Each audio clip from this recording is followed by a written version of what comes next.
abusuafo na so ye da foforo ya say hye biem e was smart Ghana update so we news update adwo champoma eni medin Uncle Kofi Junior wono na ye managing editor e was the Insight newspapers or the name sama to Ghana some of their to ja wo kam na kosi nyina ne say so wohwe Ghana economy na aye bare aye den dia je say economy otwe entwe ene sa ne manema no e na wo che say ye kai 1999 ex-president Kufuor omo ebisa ne se papa say ka say describe and say explain the economy of the state ya wo ba chire mu sen o say explanation ex-president Kufuor de ba ya ne say so wo betimi ehu economy of the state ade say wo hwe amanfo ni botom eti botom no e de be che say economy ne koye and say enkoye e no achiri kompo che mo 2000 hono even MPB before the time an omo eye campaign e de apre to me no ne na omo ka ene say hwe botom ne to aba na che say botom ni mu hia na say so hwe Ghana economy ne sansa tete apansanti no enkra dokuna na 150 pesos no say wo mo jampe omo firi wa ne hwipan 250 pesos eno e na e kire economy a Ghana ye wo mu yankwa ni nkotie Uncle Kofi Junior ye ba me ne na eje be ma ya ye krado ye de komotwetwe e beto aso. In 1999, former President J.A. Kufuor was asked about the state of the national economy. And he said that he could not discuss the state of the national economy in terms of the gross domestic product, per capita income, and so on and so on. He said that every Ghanaian knew the state of the economy, and that what happened in people's pockets was the true reflection of the state of the economy.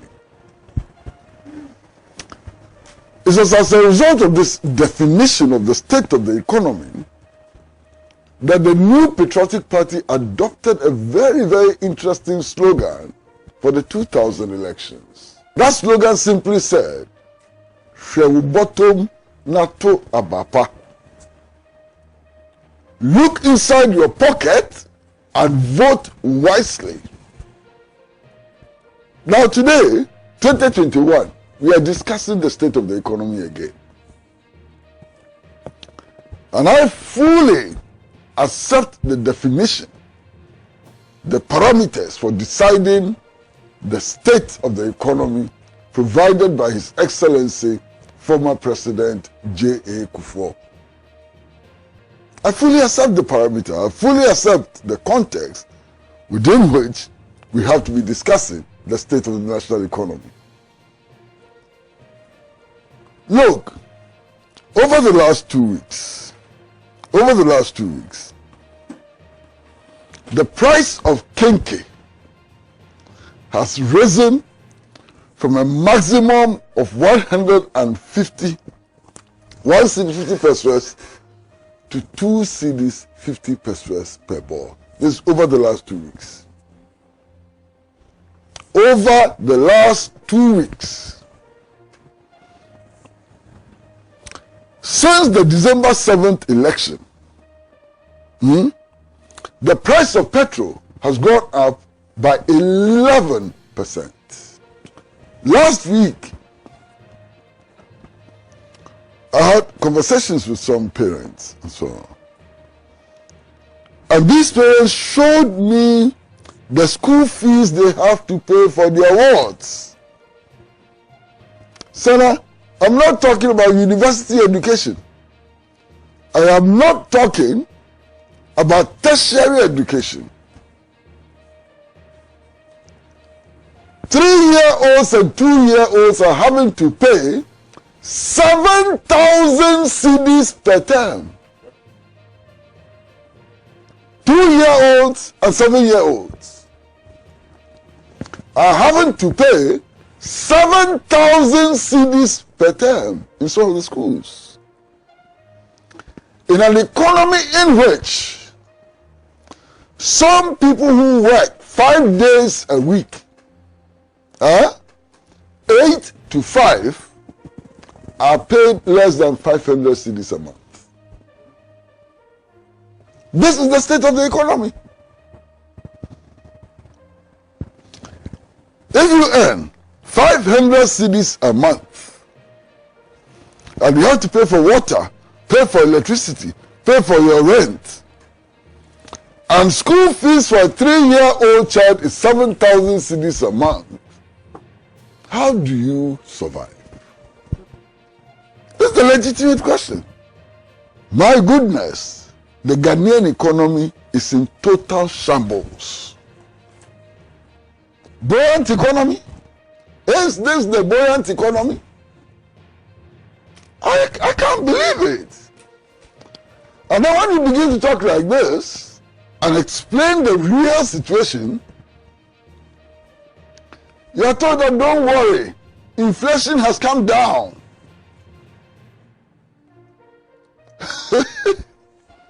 So don't worry at all, inflation has come down. So, you know, politicians, especially when they are in government, have become our major problem because they are dishonest. Completely dishonest. We do know that over the years, our governments have not managed to think outside the box. In fact, even if they were thinking inside the box, things would not be this horrible. They go inside the box and think in a small corner inside the box. And that's exactly what they're going to do. You're running an economy which cannot pay workers. Master, let's sit up and think outside the box. Because if you don't sit up and think outside the box, and this trend continues, we are in big trouble. And some of the Akufo Pratt and I check the economy of the state, the Ache, I say the economy need in the Congo to see the 50% resident, just a name, I had the Ankasa. It's useful in Ejebema, Eba, the Boncomo. Now, so do comment, Abba. Neji, I say she be. I want you for for God and country and affection. Divine selection, I can't. In spite of COVID-19. COVID scare. See the COVID-19 is a friend of COVID continuous. And there is a crown or but whatever it is, no. When you go on the so now, I mean, Obabon and Mahobai, Tino. Or say a pim, but talk me won't come, nor do a transition. Many in Huno Bonnet and a wooden twin cannon Bonin and do one bonnet for Tino. Yale de Baba. And trials and tribulations will come, but when you put our trust in the Lord, I don't know. Yeah, trust the Lord, and also so now, yeah, say safety measures, no. If you are safety protocols, because I said, yeah, Mininjay, a woman on the idea, no, Miss Annie, my name, and I say, so Miss William Adom China.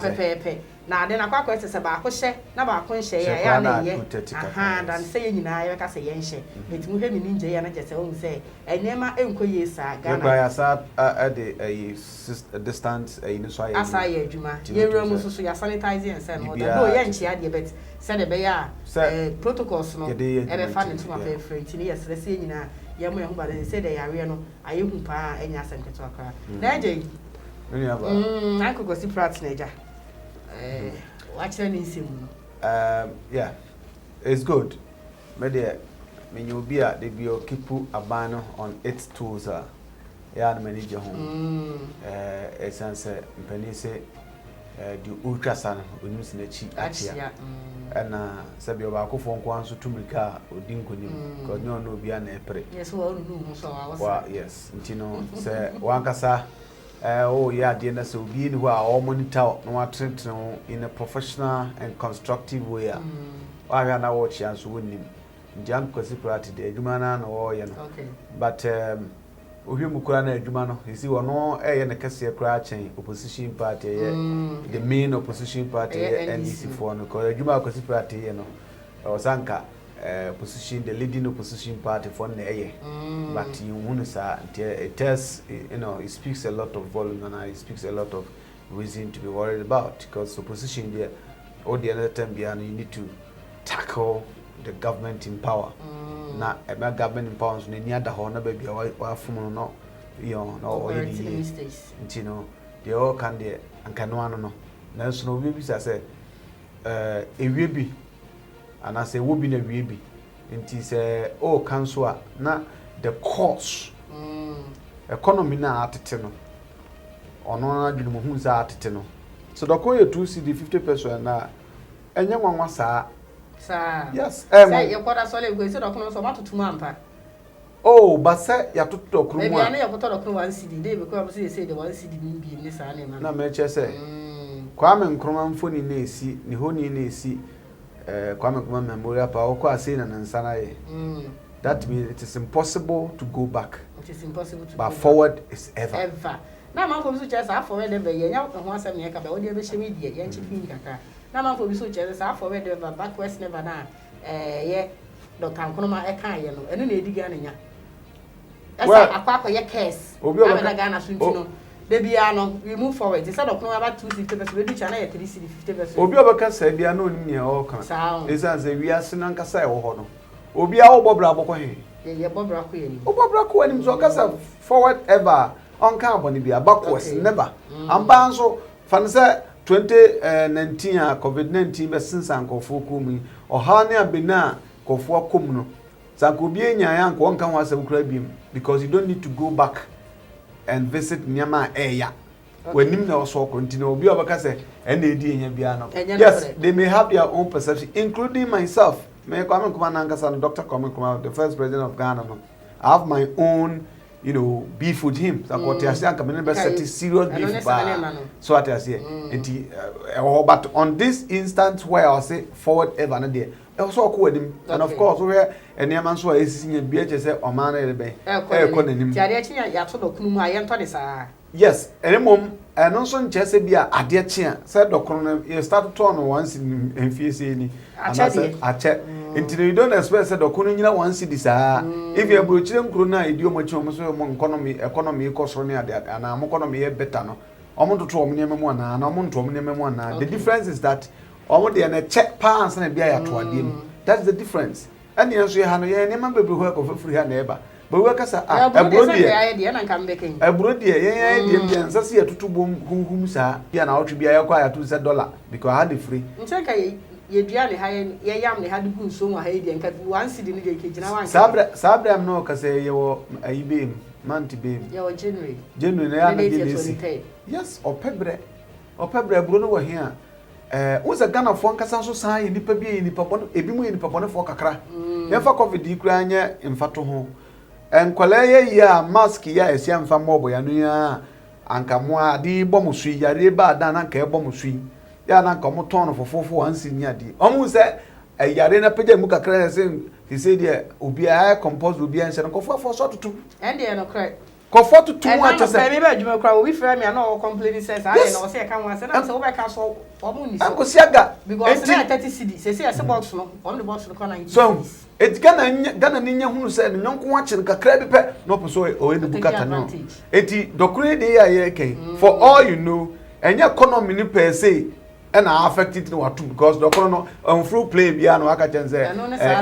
dollar can so at say nemo bia bia aka say okay say car na de kofa ba so car na de kofa ba dey petrol ti petrol so yetumu e dey be kan but and say nke yesa okay so even though say gina wa che me I believe say yentumi ma one price nyaduma sa nkosi wi ase awie ye dey na e sen na be do 150% no dokro emre be twe yen sabi yesusu na dokro no and they can say 5 pesos 5 pesos near the adnya na wom na ba 10 pesos na didi mu na abedu ba bia aduri intino going forward no me feel say anka kosi prata sana o kan futuo but a futuo no ye because kamya ko say aban no so no a politician onto metna honka so economy na jiegu because we all saw what happened when they took over and Adom mpenda da Kufuor ye mfato say or say shobotum na to abapa shobotum na to abapa na ye kan no it's still true but on ebi mu de mu ayema ebi su de am ndom sa hyemu a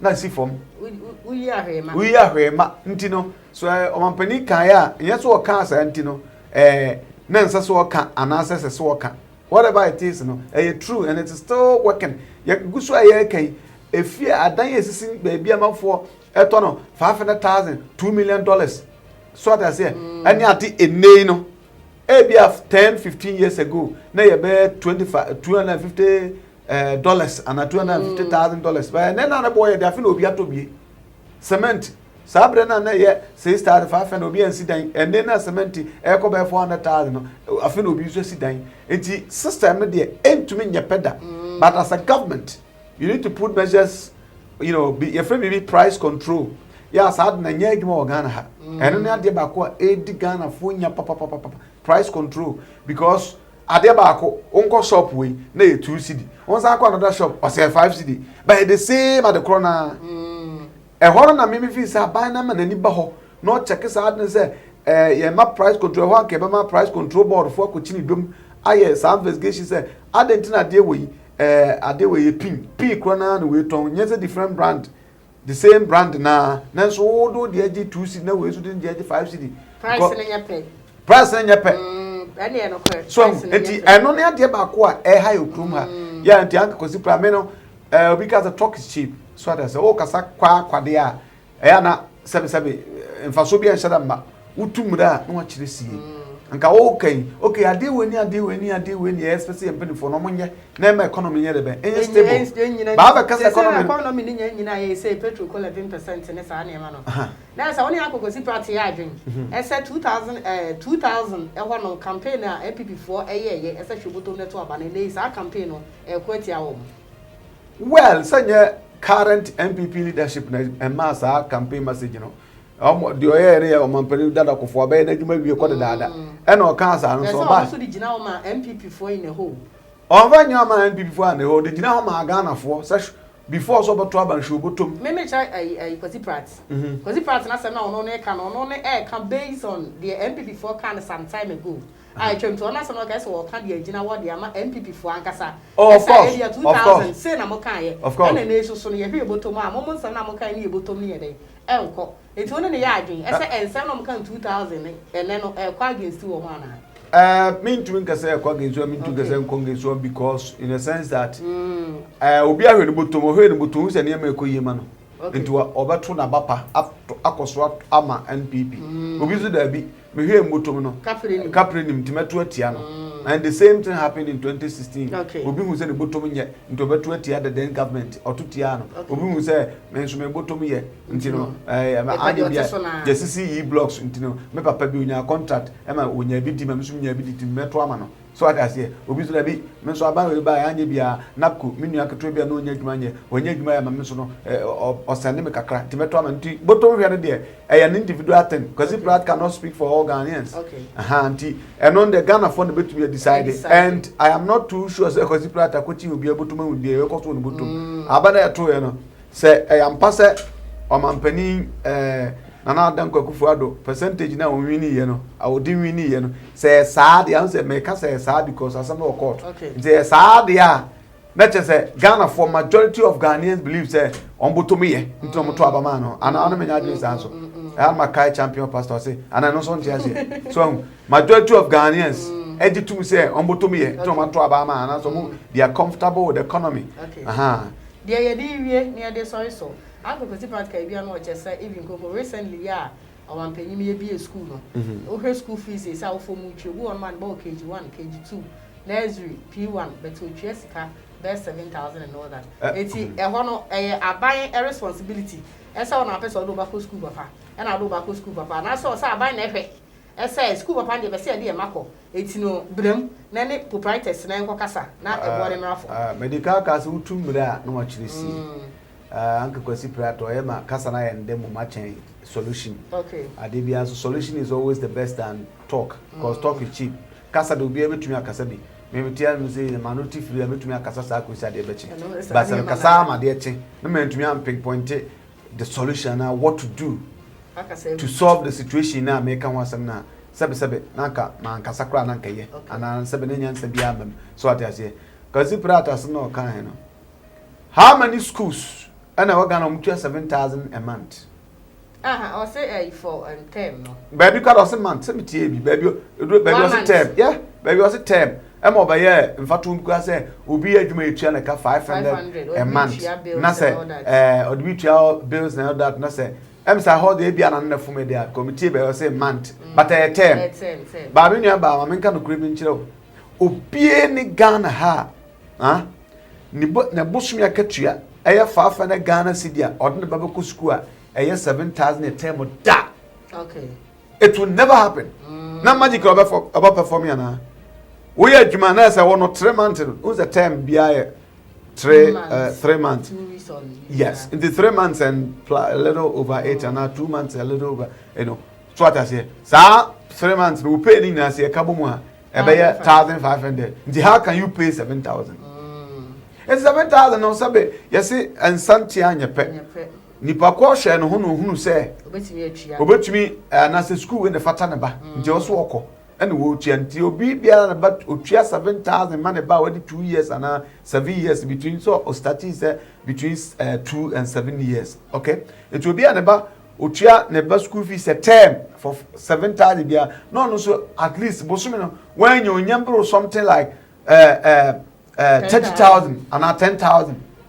So what I say because obi a ketuen who say bia untumi ntua saa de no and also no e san ba be see price control na ye kan so. Yeah, I can mean sure say aban school bia gisa international schools na wo kurum ha no. Anu na make say say say de utie ankokosi practical sa na o de ho sobo no ana ho ntansa no o de bo aban. Na make say na bisa say ntiwe say na wo sa aban e na ko bu brighter for no say bu brighter for is say no ye wo say school no bi fees ni bo den eti no montete so na say be ya Ghana for so be ha o. Na make say o kan de o kan wan kan sa so ko kan sa mpo a anka menene be ya adwene because no pe say ublemu economy no enye no obi gi 500 a month but to 7,000 a term it all can also price control na America na sanke o board the hesa na nyina say school dey wasi but also dem rai okruma ye adwuma so what I say but obi e de ope international schools you okruma obi e de ope e bi kwa $, which you for you aware but they are not doing anything about it it ya go kind of so the subo be ban because aban also ultimately standard be an say rate be to say international school of this rate this is the amount also utia and aban no so dey to so ntumi kan be bring say obi one more a businessman or an adwuma online on aban so ono na koba nti ukose mra kenchen ma obi esuku a that's also one way or the other who deprive will be from the right because aban ka say obi an fa the bank say school no aban shemre bia so obi an fa the bank say school no bia aban ga so obi an fa the bank school and board ne board ne akwa aban na on schools e wo krum ha nti open international school akwa dey form kakra so what I say anan say wo fi say e yoke ma and me no maintain say obi a otua 7,000 a term bia so ababonte be complete school board e ma no because so betumi atuen dot ne be kro so what I say etiakwo ken no se no the reason I'm not going to answer man for a international schools because I want to extend still answer my question. No, me say nti sa na say na can concerning school fees no. E ma na mfa ho ntansa na so bo nko bo aban. Ana na you no me say on twin farm aban because aban to me nko kan chiro bi say o ji say sika we. Ananse man yi sika we because nya ban no and I saw be so on the bank school. So, Obinim na HSF, Obi ever the bank school, they know the terms of the Popono. But this is an individual choices. I don't know if he's a businessman. Bosume, me check my catria, mania, Bosume Tifu, mania 10,000. It's a say 3 months, me move 7,000. Aqua Kuchamba school saying, Hamia. Abano Ababa Mwenye. Mono, he was attributing that fact to the economy. Economy, no. The economy na Akobasa. And I'm nice, sir. So what I say na me say or you wrong so obese so obekasa but economy is baby akra okasa say be a private school so hwe niam purchase niam bebre ho bia niam mo de free o mo de teaching niam ye be free buchi sa niam no it my economy ne ebam ne mo na me di ka che say wo kira no wo kira solution ti akobasa na say nkofo trupiko aban sorry nkofo private schools because one fit so mo kira de akaban no e make sure say kroma de na ya ban de no they will be empowered sanka e be ya kono say nkofo ni betim ko kwa mano ne a nkofo ko government school more than private schools nje ho no untu nko charge bo bi a wo pe e certain bi a on the lower side say be nkofo beba but ha na de nkofo mpe public schools because o fi say ho yen tira de to their satisfaction it's na je na do anu si amai timid man no si no asama an kwasi practical no it's all good but ma enkoye kasanko a one chire you talk and then you give a solution say this say them feel say yeah ebeku yanim okay but the kind of what trust a man be say how there you have only problem with the situation but you don't have any solution for the problems okay and also about sad and say the kan na mfa so bia nhye da amaso na mfa so bia nhye da amaso ya te na eje be ma ebusuafo say de na eje be ma aka no me kan say e ba bedu nkomo an akokosi prata che na adwe na eje so akere ne de na so de wo so de aba abeto aso ye dum be sia se be se ni ma hie be mi di adwo a e champo ma dom do no ya ye be se hie